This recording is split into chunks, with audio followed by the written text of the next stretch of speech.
Hi children. Today we are going to listen to the poem The Squirrel.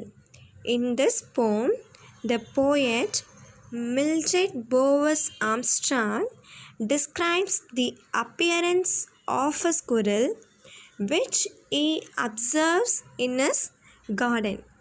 Let's we listen to the poetic lines and its explanation. Okay. E were a question mark for tail.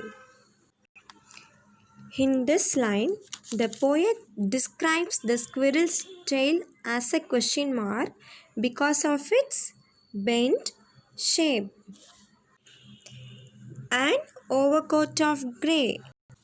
Here, he describes how the squirrel's body covered in a grey fur.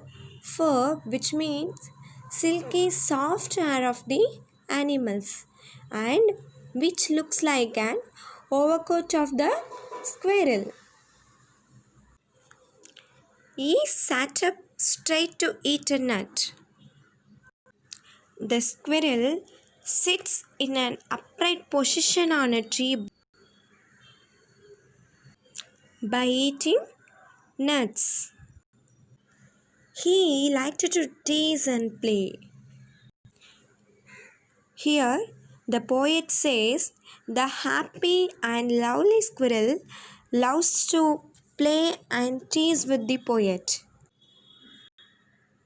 And if he ran around this tree, he went the other way.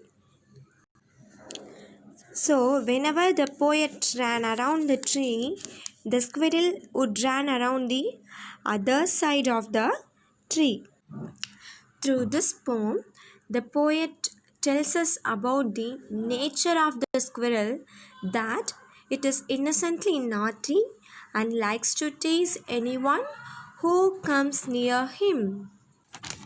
So, in this poem, The Squirrel, the poet Mildred Bowers Armstrong describes the tail of a squirrel as a question mark because of its bent shape, and he describes its body as an overcoat because it has grey fur, and the squirrel sits in an upright position on a tree branch by eating nuts. The happy and lovely squirrel loves to play and tease with the poet.